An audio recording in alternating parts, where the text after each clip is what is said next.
Perkenalkan, saya Dr. Andri, dokter anestesi, atau yang lebih dikenal sebagai Dr. Bius. Saat Bapak atau Ibu melihat video ini, Bapak atau Ibu telah dikonsultasikan kepada dokter anestesi untuk menjalani pembiusan. Bagi dokter anestesi, keamanan pasien adalah hal yang utama, dan semua tindakan selalu disesuaikan demi keamanan dan kenyamanan Bapak dan Ibu.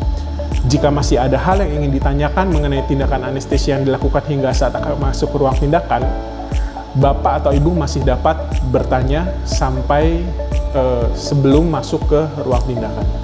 Tujuan dilakukannya anestesia umum adalah untuk memfasilitasi tindakan dari dokter-dokter yang Bapak Ibu percayakan untuk melakukan tindakan, yaitu agar terjadi imobilisasi sehingga Bapak atau Ibu tidak bergerak, sehingga tindakan dapat dilakukan dengan akurat untuk mengatasi nyeri, rasa takut maupun tidak nyaman, serta jika ada masalah kegawatan, dokter anestesi membantu untuk melakukan resusitasi sehingga Bapak dan Ibu dapat dilakukan tindakan secara aman.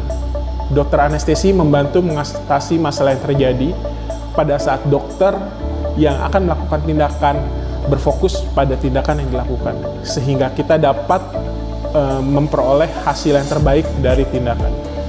Anestesia umum yang akan dilakukan terhadap Bapak, Ibu, atau adik-adik yang akan dilakukan anestesia umum, yaitu adalah sebuah pembiusan total, yaitu sebuah pembiusan yang menyebabkan Bapak atau Ibu tidak sadar, tidak merasakan sakit, serta tidak bergerak saat dilakukan tindakan.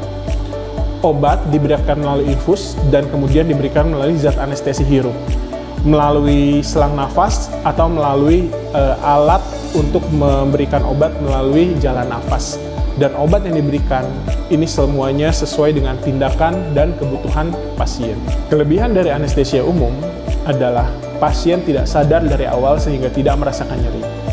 Dan lama pembiusan bisa disesuaikan dengan lama tindakan yang dilakukan. Adapun kekurangan yang kita punya dari anestesia umum adalah pasien harus sadar penuh sebelum minum, serta efek obat yang menyeluruh ke seluruh tubuh, tidak ke hanya bagian yang akan dilakukan tindakan.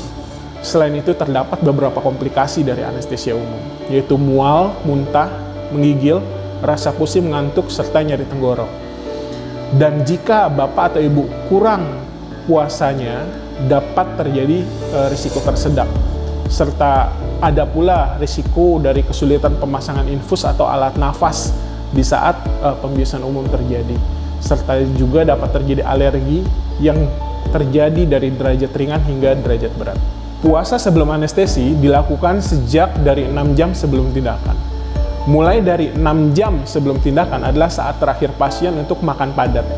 Kemudian 4 jam sebelum tindakan adalah saat terakhir untuk minum air susu ibu. Dan setelah itu hanya boleh minum air putih hingga 30 menit sebelum tindakan. Sejak 30 menit sebelum tindakan hingga saat pasien diturunkan, diharapkan pasien tidak memasukkan apapun melalui mulut. Sebagai contoh, jika operasi dilakukan jam 7 malam, maka terakhir makan padat adalah jam 13. Kemudian untuk minum air susu ibu jam 15, dan terakhir kali minum air putih jam 18.30. Sebagai catatan, susu kita anggap sebagai makanan padat.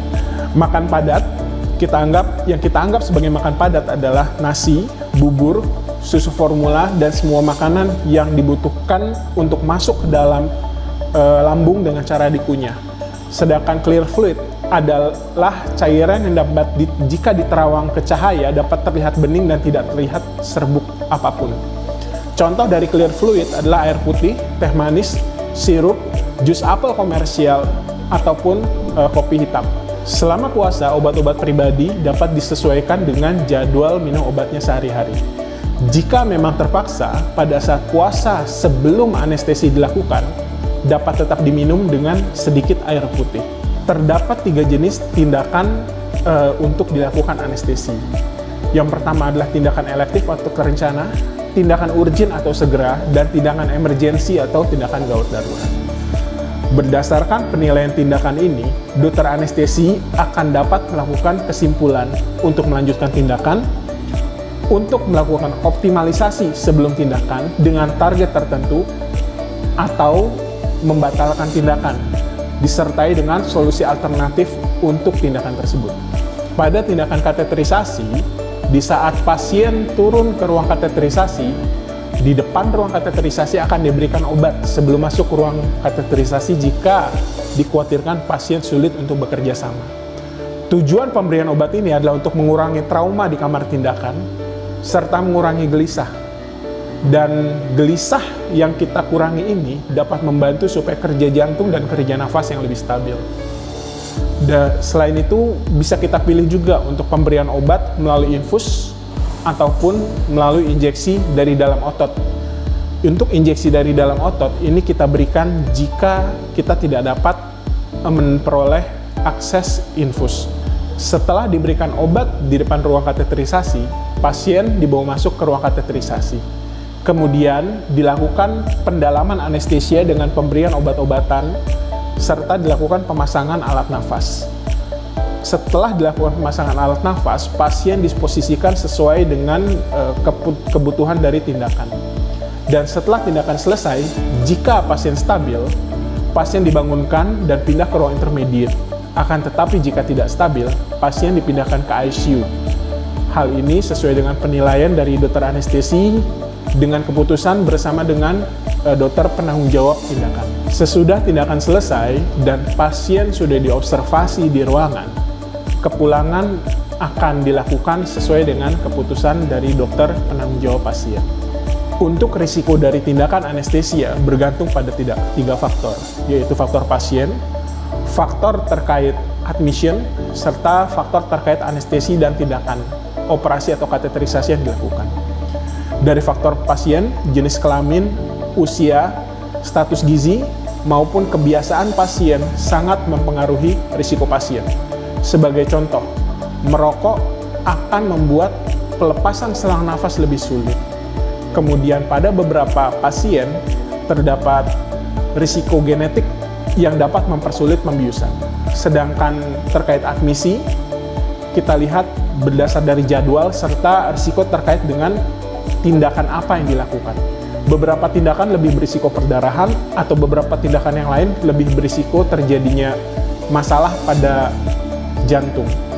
Kemudian faktor terkait dengan anestesi dan tindakan biasanya terkait dengan puasa, karena kurangnya puasa menyebabkan tersedak makanan saat dilakukan pembiusan.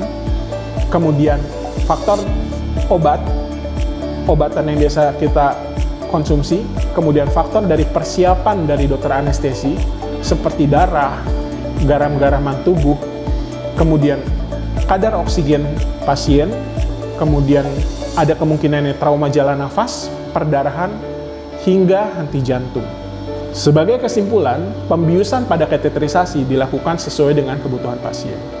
Dan setelah pasien tindakan selesai, pasien akan diarahkan ke ruangan berikutnya sesuai dengan kebutuhan.